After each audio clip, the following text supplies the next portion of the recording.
સુરક્ષાથી જાસપુર ગામ જવાના માર્ગ પર આવેલ એસબીઆઈના એટીએમને લૂંટવાના નિષ્ફળ પ્રયાસની ઘટનાથી પોલીસની ઊંઘ ઉડી ગઈ છે। જોકે સુરક્ષા એજન્સી ઇન્ફોસિસે પોલીસ ફરિયાદનો નન્નો ભણતા અનેક સવાલો પણ ઉઠ્યા હતા। પાદરા પોલીસ મથકના પીએસઆઈ જે પટેલ પેટ્રોલિંગમાં હતા તે સમયે જાસપુર જવાના માર્ગ પર એસબીઆઈના એટીએમમાં 3 જેટલા શખ્સો મોઢા પર કપડા બાંધી કંઈક કરતા હતા। જોકે પીએસઆઈની ગાડી જોતા તેઓ નાસી છૂટ્યા હતા। આ અંગે પાદરાના બ્રાન્ચ મેનેજર મિલિંદ વૈદ્યને જાણ કરવામાં આવી હતી। તેઓએ તપાસ કરતા એટીએમ મશીન બંધ હતું અને એક બાજુનું ઢાંકણું તૂટી ગયું હતું, જેને લઈ એટીએમ તોડવાનો પ્રયાસ કરવામાં આવ્યો હોવાની આશંકા વ્યક્ત કરવામાં આવી હતી। परंतु बैंक के एटीएम की जवाबदारी सुरक्षा एजेंसी इन्फोसिस पर ढोड़ी दी थी। पोलिंग वाली पुलिस थी, उनका फोन था वो।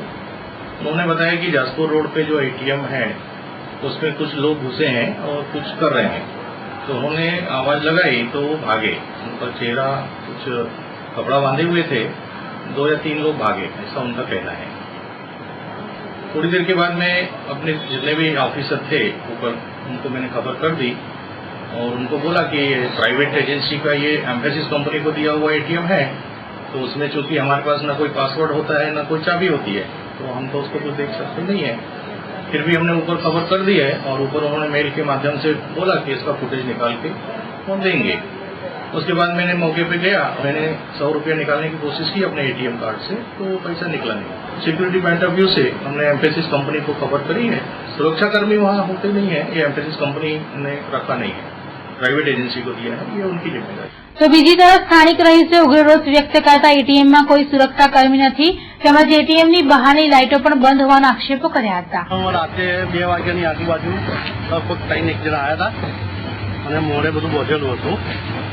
પછી અંદર કંઈક લોક તૂટ્યું એ લોકોથી અને બીજું કંઈક તોડવા જતા હશે પણ નહીં તૂટ્યું હોય।